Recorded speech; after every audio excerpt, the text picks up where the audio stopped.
E aí, tudo certo? Vamos direto ao que interessa.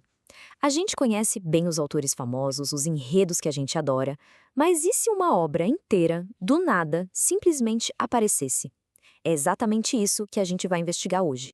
Pensa só nisso. Anos depois do último livro, surge uma nova corrida contra o tempo, cheia de símbolos, ciência de ponta e conspirações milenares. Uma história que tem toda a cara de Dan Brown, mas da qual nem o próprio autor ou a editora dele jamais falaram uma palavra. Esse livro é O Segredo dos Segredos. Ele apareceu por aí em bibliotecas digitais, sabe, meio clandestinas, mas com uma capa super profissional e o nome de Dan Brown ali estampado. A nossa análise hoje vai ser completa. Primeiro a gente vai contar a trama inteira, com todos os spoilers, e depois vamos desvendar o verdadeiro segredo por trás desse livro. Ok, então vamos mergulhar nessa história, que aliás começa de um jeito que qualquer fã vai reconhecer na hora. A gente tá em Praga. Robert Langdon, desesperado, no parapeito de uma janela. Sem nem pensar duas vezes, ele se joga na escuridão, caindo direto nas águas congelantes do rio Moldava para fugir de uma ameaça que ele nem consegue ver.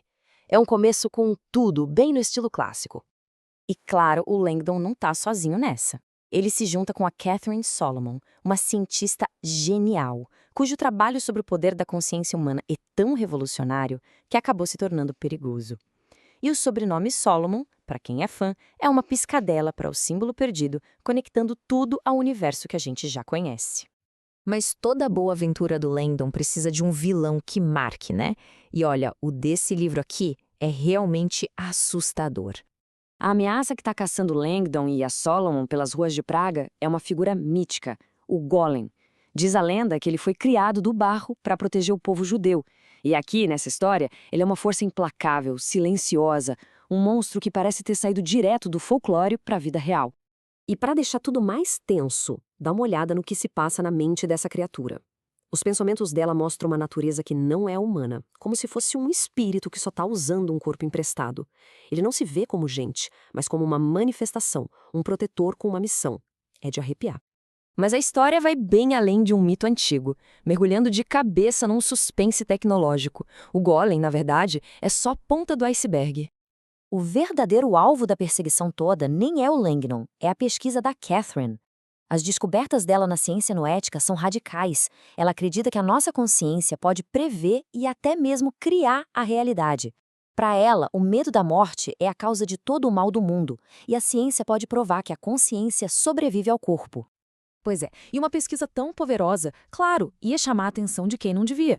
A gente descobre que uma divisão secreta da CIA, com um projeto chamado o Limiar, quer transformar as ideias da Catherine numa arma de manipulação em massa.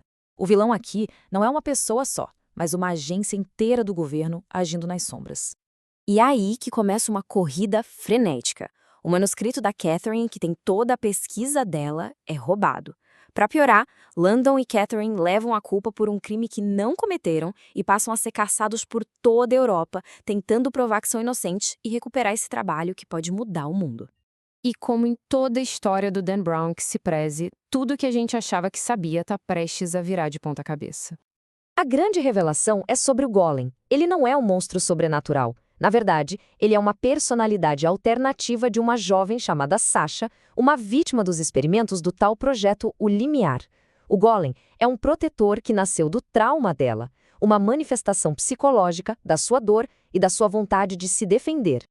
No final, o projeto da CIA é desmascarado, Langdon e Catherine conseguem limpar seus nomes e a Sasha, finalmente livre de quem a perseguia, pode começar o seu processo de cura. Tudo se resolve direitinho, amarrando todas as pontas soltas. Uma trama cheia de ação, mistério, ciência. Parece perfeita, né? Pois é, mas é exatamente aqui que a nossa análise muda de rumo. A gente acabou de contar a história, mas agora vamos revelar o verdadeiro segredo. Certo, agora vamos bancar os detetives e examinar as evidências. Essa história que a gente acabou de conhecer é mesmo uma obra perdida de Dan Brown ou é outra coisa completamente diferente? Olha só, de um lado, o livro segue a receita de bolo certinha. Langdon, uma parceira brilhante, um vilão misterioso, cenários europeus. Tudo parece autêntico. Só que do outro lado, As provas contra são gigantescas. O livro só apareceu em sites piratas. Não existe nenhum anúncio oficial. E o mais grave de tudo, A prova final, aquela que não deixa nenhuma dúvida, está na seção de agradecimentos. Ela é uma cópia exata, palavra por palavra, da seção de agradecimentos do livro Origem, o último romance oficial do Dan Brown. Agradece a editores, pesquisadores e até a família por um trabalho que, supostamente, ninguém nem sabia que existia. Isso é a confissão do crime, praticamente. E isso nos leva a este número aqui: 0.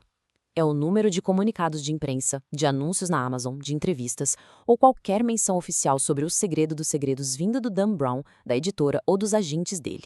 Um silêncio total. Então, se não é do Dan Brown, o que é este livro, afinal de contas? As possibilidades são fascinantes. Será que é a fanfiction mais bem feita da história, imitando o estilo do autor com uma precisão incrível? Ou, e aqui a coisa fica ainda mais interessante, será que é uma obra gerada por inteligência artificial que foi treinada com todos os livros do Dan Brown para criar algo novo? Isso nos leva ao ponto central de toda essa história.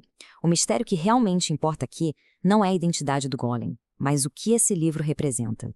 A gente está entrando numa era em que a fronteira entre a criação humana e a artificial está ficando cada vez mais borrada. E essa é a pergunta que fica no ar. Se uma máquina consegue replicar o estilo, o ritmo e a emoção de um autor a ponto de enganar a gente, o que isso significa sobre o que é ser um autor? A arte está na ideia ou na execução? Esse livro perdido pode até ser falso, mas o debate que ele provoca é muito, muito real. E talvez esse seja o segredo mais profundo de todos.